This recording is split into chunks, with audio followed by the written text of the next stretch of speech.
Hi guys, welcome to another business studies video lesson. Today we are going to be studying chapter 26, business and the international economy. Right? This is basically talking about globalization and as well as international trade. International trade means countries selling and buying goods with other countries. Okay, so how does globalization and how does um, international trade affect businesses in a country, and how does it affect businesses individually? How does it affect exporters and importers? Okay, so there's a few things you need to know. So I want to encourage you to read my notes first. Okay, highlight and try to understand. Then read the textbook as well, because this time a lot of the notes I summarized it, and the details you have to refer to the textbook. So in my notes you will see that I put a reference to the textbook page where you need to read the details. Otherwise it's too long, and I feel that my notes should not be too long because it's a revision purposes. Okay, so read the notes, read the textbook pages, then only watch again this video lesson. As in this video lesson, I just want to highlight the key important points that will help you with your exams, what you need to study, etc. Okay, so basically a business needs to know how to operate in a world called globalization. Okay, last time, so what is globalization? Last time, we only had national markets, not international markets. Basically, for example, Malaysia in the 1970s and earlier, only Malaysians produced Malaysian products. Malaysians never bought imported products because there was no international trade. Okay, and so that's called national markets. Okay, every nation had their own markets, and locals only buy local goods. Okay, but then came international trade. Okay, especially in the last 30-40 years, whereby uh, countries, businesses, like Malaysian businesses start to export Malaysian products to Japan and other countries, and Malaysian importers start to import Japanese products, American products, and imported products from other countries. Okay, so it becomes a global market, or in other words, an international market. All right, and basically globalization is growing in this world. Okay, and things that help globalization grow bigger and bigger, uh, number one is because communication and travel is cheaper now, right? Now there are so many aeroplanes flying between one country and another, so many ships carrying goods between one country and another, and it's getting cheaper. Okay, internet communication is so much cheaper, so all this will boost international trade as countries can communicate with other countries very efficiently. Number two, nations become developed, and the people become richer, so people can afford to buy imported products. Okay, number three, governments begin to open up their economy. What do you mean by open up? Right, there's few ways they can open up, by forming what they call trade blocks. So trade blocks include free trade agreements and economic unions. Free trade agreements simply means country A and country B sign an agreement, like a contract. Don't impose tariffs or any import barriers like quotas and tariffs, which you've already learned in the previous chapters. The definition is given here anyway. Okay, so when they sign this agreement within two or more countries, they form a free trade agreement zone. Okay, that's a type of trade block. This block does not mean to block somebody, BLOCK. This is BLOC. A block is a group of countries trading together, having special free trade agreements. The word free trade simply means there's no import barriers, so goods and services can flow freely between these trade block, within this trade block, between these countries, without any import tariffs or barriers. Okay, so another trade block is governments can form is economic unions. The most what do you call that, famous economic union is the Eurozone Economic Union. Okay, that's why you see the word EU nations. Okay, this includes a lot of European countries, not all. Okay, and they form a union, meaning although they are individual countries, they will share the same currency, which is called the euro dollars in the EU, and the goods and services can flow freely, can be exported, imported freely within these countries without any tax, without any import barriers or quotas. And number three, citizens of these countries can work freely without any visa restrictions in any of these countries. For example, if Denmark and Germany are within the EU, then the Danish workers can work in Germany, and the German workers can work in Denmark, uh, and even they can travel between countries on one type of passport. That's a EU passport. Okay, so it's like they merge their markets. The labor, the capital, that means their currency is the same. All right, and when that happens, then trade, international trade or globalization accelerates. Okay, so that this economic union as well as free trade agreements are examples of trade blocks. Again, trade blocks is BLOCS, not BLOCKS. Okay, so hope you understand that. Okay, so go and read the textbook on this. Okay, and the next topic you need to understand is whenever globalization increases, it affects countries and businesses both positively and negatively. Okay, so you need to read the textbook pages 329, page 329 of the textbook for details of the benefits and disadvantages to countries and economies around the world. Okay, so go and read that yourself. So I just give an example of a benefit. To summarize, a benefit can be locals can have enjoy imported goods from other countries. They have more product choices. Okay, and also when a company can export products worldwide, they have economies of scale, so the product prices will become cheaper because they sell in large quantities and get bulk discounts, so on and so forth. Okay, and the disadvantage to countries is that local businesses will face competition from multinational companies. So you will learn about multinational companies later. Basically, it's foreign companies setting up in your home country. Then the local businesses may suffer if they can't compete. Okay, so look at the details in textbook page 329 for benefits and disadvantages. Okay, but I've summarized it here. The main points to note: impact of globalization on any country is, number one, there is unlimited growth potential for businesses, right? Because entrepreneurs can do business anywhere. Okay, so number two, increased competition. When there's so much competition, because now you are dealing with you're competing with businesses worldwide. If you are not competitive, or if your business is inefficient, you will lose out. Number three, consumers now have more choices, and products get cheaper and cheaper. Why? Because of economies of scale, because of unlimited growth potential. Okay, and finally, workers in poorer countries will lose out to workers in rich countries. Why? Because the poorer countries cannot compete, so the rich countries who are better at international trade, have greater economies of scale, they will win. Okay, and the workers will suffer in the poorer countries. Okay, also in the textbook, so please look at textbook page 329. Okay, opportunities and threats. The next section you need to study is, why do governments impose tariffs and quotas? I've already explained this in previous chapters, so go and read this yourself. But basically, this is a form of what you call a government protectionist or government protectionism policy.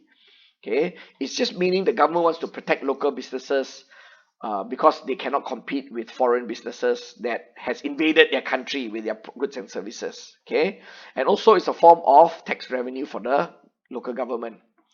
Okay, so you can read this in textbook page 330. Okay, import tariffs, please note import tariffs and quotas are called commonly known as trade barriers. There are also other types of trade barriers, but for IGCSE, you just need to know import tariffs, or what they call import tax. Another word is import duties, and also import quotas. Okay, you can read the textbook on the definition of these two as well, but I've explained it in the notes of other previous chapters.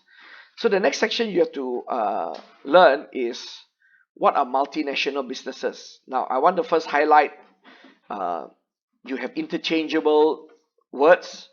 Multinational businesses are also called transnational businesses or multinational corporations. So this is more commonly used in newspapers and business language. Multinational corporations or MNCs. Okay, so which is the same as a multinational business. Now, what's a multinational business?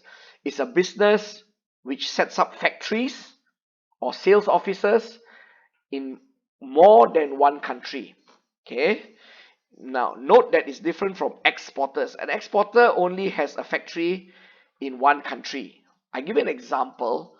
Proton has a factory in Malaysia, okay, and then they export their cars to other countries, okay, but they don't set up factories in other countries. So then Proton is called an exporter, okay. But if Proton sets up a factory in Malaysia, but also sets up a factory in Japan or in other countries to supply cars to other countries, then Proton will be considered an MNC or multinational corporation.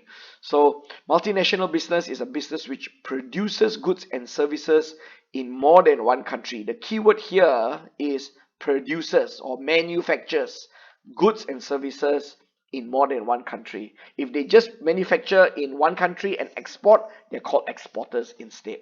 Okay, so when does a business decide to become a multinational, or why do companies want to grow to operate factories in more than one countries? Okay, so first of all, let's see, when a company wants to expand its sales to other countries, okay, when they want to expand its sales to other countries, it can either just export their products, then they become exporters, right? So when they export their products, just say for example, Proton exports their cars to Japan for sale in Japan.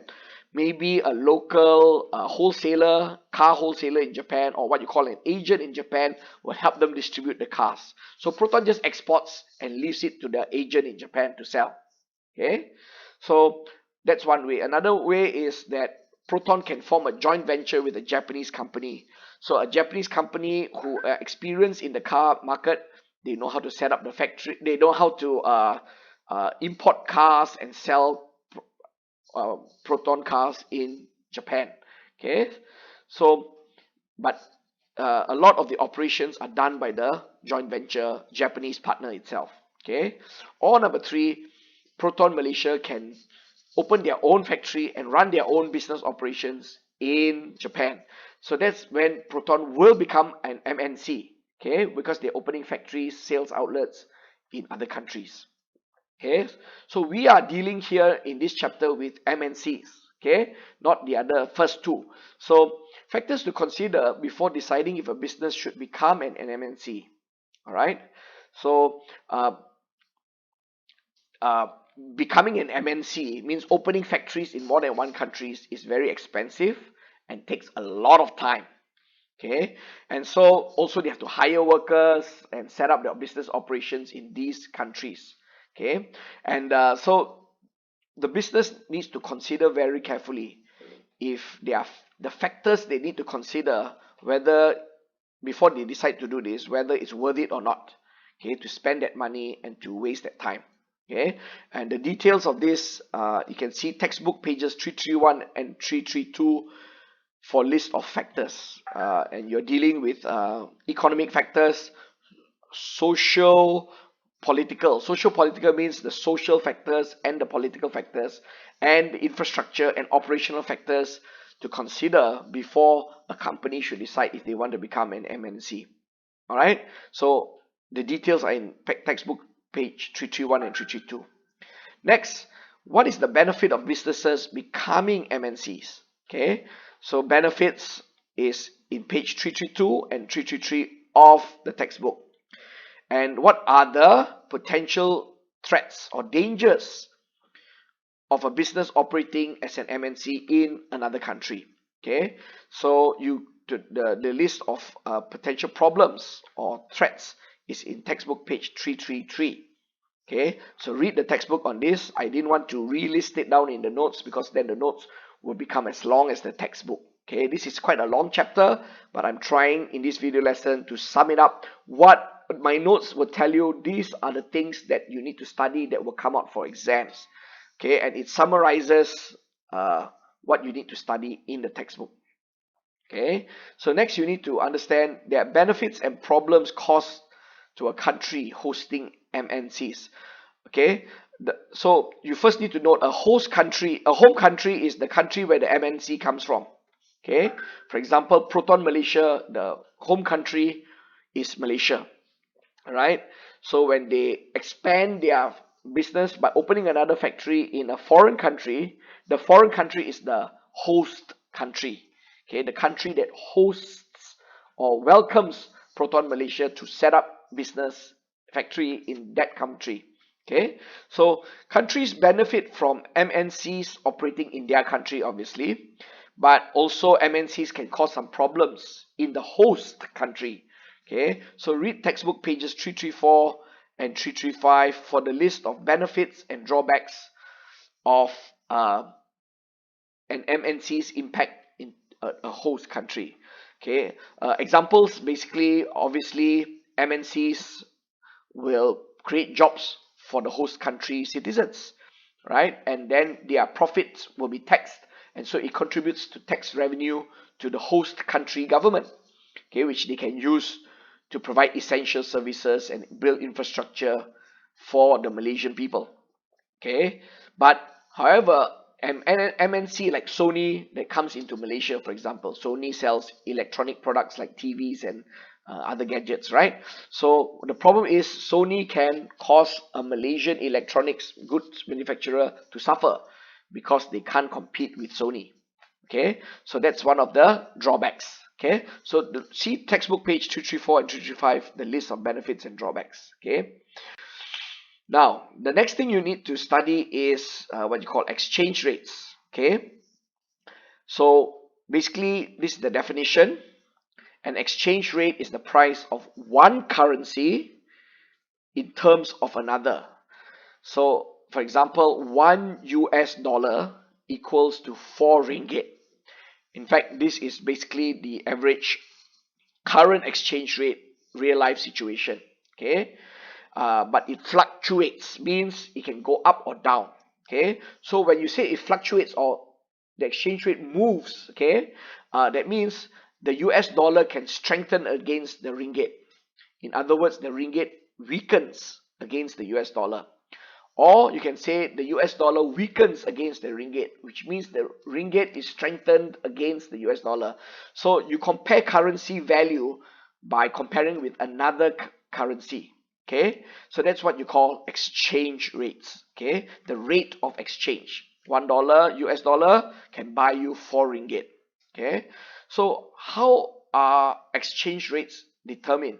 Okay, so most currencies are allowed to float on the forex market or the foreign exchange market. In short, we call forex market, and the value will increase or decrease according to demand and supply of that currency. Okay, so for example, if a lot of people wants to buy ringgit, it means the demand for ringgit increases, then the ringgit value will increase compared to the foreign currency. Okay, for example, if there are more Australians buying ringgit than Malaysians buying Australian dollars, then the ringgit value will appreciate against the Australian dollar. Why?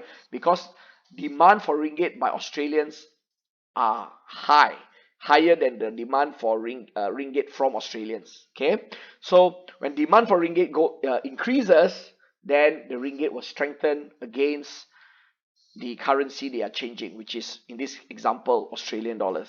Okay, so if there's a lot of Australians wanting to come to Malaysia for holiday, they have to buy ringgit by exchanging with equivalent value of Australian dollar. Okay, so the more Australians come for holiday in Malaysia, the more ringgit they will buy. So the ringgit will strengthen or will appreciate against or compared to the Australian dollar. So the word against also means compared to the Australian dollar. Okay, so but how does this mechanism work? Just for your general knowledge, most currencies are allowed to float on the foreign exchange market. Okay, so this means float means the currency is listed, okay, on the foreign exchange market. So the foreign exchange market allows anyone to go and buy or sell a particular currency. Okay, so the forex traders includes people like banks and money changers. Okay, so as an example, if you want to go for holiday in, just say, Melbourne, Australia, or Sydney, Australia, you need Australian dollars to buy Australian goods, right? So but you only have ringgit, so you go to a money changer, which is a forex trader, and you sell your ringgit to them in exchange for Australian dollars. Okay, so then you got Australian dollars, you fly to Australia, then you have Australian dollar cash to spend in Australia. Okay, that's why you need to have exchange.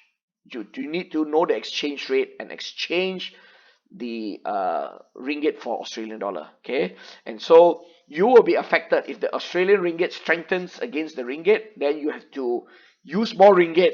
It becomes more expensive. You need to use more ringgit to buy fewer Australian dollars, and vice versa. Vice versa means the opposite is also true. Okay, so if the Australian ringgit weakens, Australian dollar weakens against the ringgit, that means you have ringgit is more valuable than Australian. You just need less ringgit to buy more Australian dollars. Okay, Australian dollars become cheaper. Okay, so the important question, this is for an example for private people like you and me, but how about business? How are they affected by exchange rates? Okay, so very simple. Let's look at exporters. Okay, exporters are companies selling local goods overseas to other countries. Okay, so let's look at this example. If the local currency appreciates, let's talk about Malaysian exporter for example. Okay, if the local currency is ringgit, okay, so if the ringgit appreciates, goes up in value, just say this Malaysian exporter is selling to Australia. Okay, so if the Malaysian ringgit increases in value or appreciates against the Australian dollars, then the Malaysian products that is sold to Australia becomes more expensive for Australia, for Australians to buy. Okay, this is a disadvantage to the Malaysian exporter. Why? Because the exporter will have to keep the same selling price, but then they have to accept a lower profit margin. Why? Because now the price of the Malaysian product in Australia is more expensive. So when they maintain the selling price, they will have to absorb the exchange rate loss. Okay, but if not, if they increase the selling price to so that the exchange rate loss will be borne by the Australian consumers, uh, they will risk losing sales to competitors. Okay, because when you increase the price of your good in Australia, the local Australians might not want to buy, or less people might want to buy, so your sales volume will drop. Okay, and so you study the same. If the local currency depreciates, then the opposite effect happens. So how are exporters affected by exchange rates? You need to remember, if the local currency appreciates, it disadvantages the exporter. Okay, but if the local currency depreciates, okay, it becomes an advantage to the exporter. Okay, and these are the reasons. But how about for importers? How does fluctuations in foreign currency, forex rates affect importers? Okay, importers are companies that buy overseas goods and sells it in the home country. Okay, so just go read and understand this. Basically, if the local currency appreciates, it's an advantage to importer. Okay, it's the opposite effect of an exporter, right? And this is what the exporter can do, the importer can do, either one or two effects on them.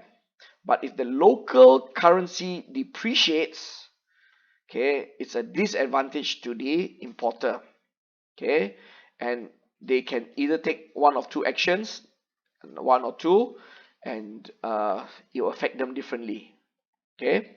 Each action will affect them differently, okay. So I'm going to give you a very good example with Proton Cars Malaysia as an example of an exporter business affected by a change in exchange rate, okay. And then later on in example 2, I will talk about how it affects an importer, okay. So let's look at example 1. Proton Cars Malaysia, or what in short PCM, exports their cars to Australia, okay. So this Malaysia and Australia, okay. So let's just say the selling price of a Proton car, let's not talk about different selling price, let's just say there's only one type of car, one type of selling price. So just say the selling price of a Proton car in Malaysia is 90,000 ringgit, okay. Just say it's the Perdana, Proton Perdana is 90,000 ringgit. And forget export costs, okay, forget the export costs, just look at purely if they want to sell this same price 90,000 ringgit in Australia, okay, then they have to do the exchange rate. Just say the current exchange rate is AUD is Australian dollar, okay. If 1 Australian dollar equals to 3 ringgit, which is roughly what it is today actually, then that means the selling price it's have to be converted 90,000 ringgit divide by 3. Then if the selling price in Malaysia is 90,000 ringgit, that means at the current exchange rate of 1 Aussie dollar to 3 ringgit, then the selling price in Australia, forgetting the export cost, is 30,000 Australian dollar. That's the equivalent of 90,000 ringgit, okay. So means the consumers in Australia wanting to buy a Proton car in Australia will pay 30,000 ringgit. 30,000 Australian dollars, beg your pardon, okay. But let's say what happens if the exchange rate increases, okay. If the exchange rate increases, that means the Australian dollar becomes stronger than the ringgit. What happens? So just say 1 Australian dollar before could buy 3 ringgit. So when the Australian dollar, I think it's the opposite, Australian dollar becomes can buy 2 ringgit, can buy less, becomes weaker. So I make a mistake there. So basically, if there's an increase in exchange rate, means the ringgit strengthens against the Australian dollar, okay. So now 1 Australian dollar can buy less ringgit, okay. Earlier 1 Australian dollar can buy 3 ringgit, but if the ringgit appreciates, okay, that's what I mean by increase in ringgit, that's what I should put, okay. If there's an increase in ringgit, okay, that means the ringgit appreciates to the Aussie dollar, and now 1 Aussie dollar becomes 2 ringgit. You can only buy 1 ringgit less, okay. So the selling price in Australia would therefore become 90,000 ringgit divided by 2. Can you see? The Australian dollar would have fallen to 45, would have increased, the price of the car would have increased to $45,000. Okay, so what would happen to Proton? So that means from $30,000 now Australians, the price increased for Australians to $45,000. What will happen to Proton? Okay, Proton will be negatively impacted. Okay, why? Their car will now be the Australians will now find the car price 15,000 more Australian dollars more expensive. Okay, this is an increase from 30,000 Australian dollars to 45,000 Australian. It's a lot of money. So you can see what change in $1, 1 ringgit of fluctuation can do to the price of an exported product. Okay, so what will Proton need to do? Proton will have to lower their price and lose profit margins, or increase their price and lose sales volume. Think about this, okay? Don't be confused. And I want to encourage you, if you're confused, then you can call me and ask me, okay? But what happens if there's a decrease in ringgit? I need to use the word value. Okay, value. Okay, that means the Australian dollar becomes stronger than the ringgit. Okay, so earlier the current exchange rate is 1 Australian dollar can buy 3 ringgit. Okay, but when the ringgit weakens, now 1 Australian dollar can buy 4 ringgit, can buy more ringgit. Okay, it's the opposite effect of 0.2 just now.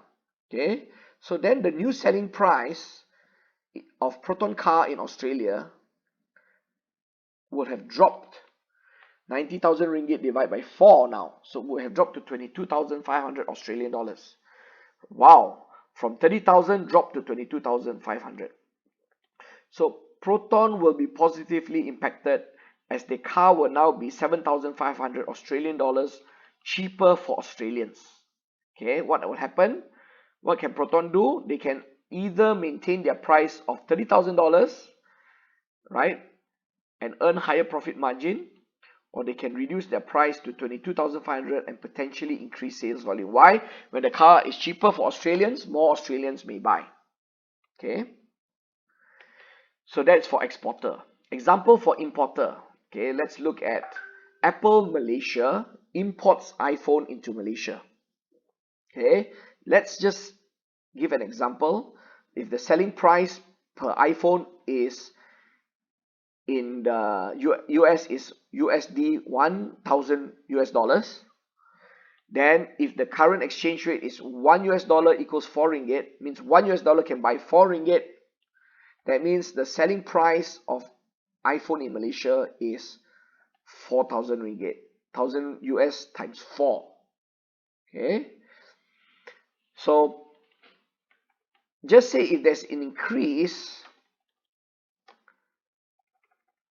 in ringgit value, okay, or if there's an increase in USD, sorry, if there's increase in US dollar, that means just say there's an increase of one US dollar now can buy 1 ringgit more. Last time can buy 4 ringgit, now 1 US dollar can buy 5 ringgit. That means the US dollars can buy more ringgit, means US dollar has become stronger than the ringgit. If that happens, okay, so that means the new selling price of the iPhone in Malaysia times 5 is now becomes 5,000 ringgit. Okay, Apple Malaysia will be negatively impacted. No good for them. Why? Their phone will be now 1,000 ringgit more expensive. Used to be 4,000 ringgit, now it's 5,000 ringgit for the Malaysian customers.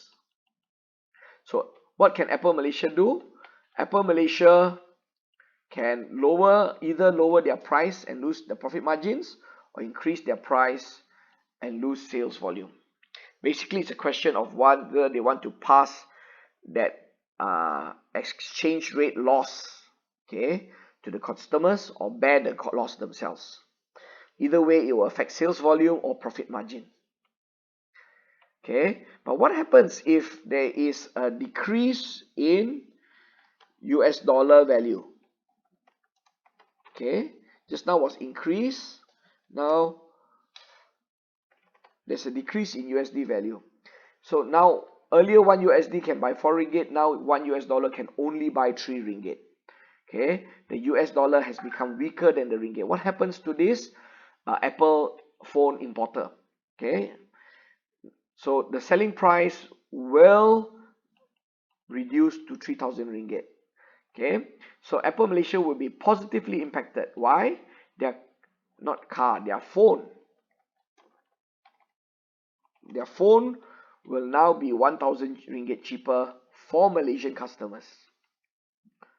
So what does this mean? Apple Malaysia can maintain their price of 4,000 and earn a higher profit margin because the price will be the same, right? The price didn't change, but they earn exchange rate gain. They can keep the exchange rate gain, okay, or they can pass on the gain for the consumer's benefit by reducing the price to 3,000 ringgit and potentially increase sales volume. Because if it's cheaper, Malaysians will buy more phones, or more Malaysians will buy phones.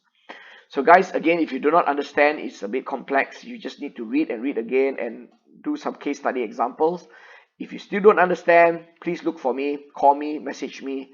I will guide you step by step with clearer examples. Okay, so basically all these things that you are learning here is important for exams. They can ask you things like what is globalization, or things like how come, what what factors contribute to increase in globalization or increase in international trade. Okay, what is a free trade agreement, what is an economic union, or in other words, what are trade blocks. Okay, they can also ask you what are the opportunities to a country of globalization, or what are the threats it causes, globalization cause to countries. Okay, and what is the impact to globalization, good or bad, to countries and to citizens of those countries. Okay, then the other thing you need to know is, why does governments impose import tariffs and quotas? Why do they impose trade barriers? Okay, it's a protectionist policy, remember. Okay, and what are multinational businesses or MNCs? Okay, and note that there's a difference between exporters and multinational corporations. Okay, and when should a business become an MNC? When should they open more than one factory in more than one country? Okay, so there's different ways they can do this. One of the ways is to become an MNC. Okay, so you also need to study what are the factors they need to think about before deciding if it's worth it to become an MNC or not, because the setback is it's more expensive, time consuming.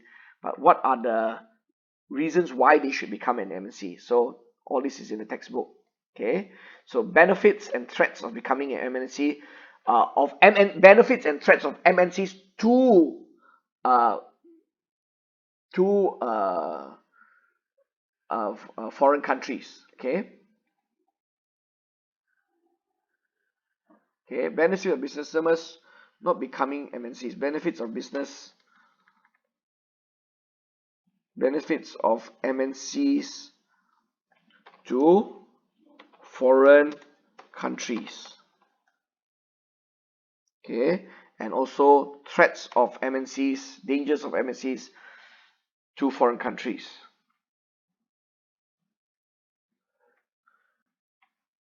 Sorry, I want to repeat. This is not correct. Basically, benefits to MNCs of operating overseas, and threats to MNCs in foreign countries. Okay, only in this section is benefits and problems caused to a country hosting MNCs. Okay, so exam questions may ask you. So let me repeat. Sorry guys, earlier let me repeat. Okay, the first part here is, what is the benefits to MNCs or the problems to MNCs of operating overseas? Okay, these are some of the exam questions they may ask you. And another thing to note is, what is the benefits and problems that MNCs cause to countries? So what is benefits and threats to business, to MNCs? And what is benefits and threats of MNCs to countries? So sorry, that's why I got confused there. Okay, so you need to study that. And then what is an exchange rate, and how, basically what's important for exams is, how does an exchange rate fluctuation benefit or disadvantage exporters and importers. I've given an example here, and you will understand more when you do the case study. Okay guys, anything else, please ask me. Thank you for listening. God bless you, and see you in the next video lesson. God bless.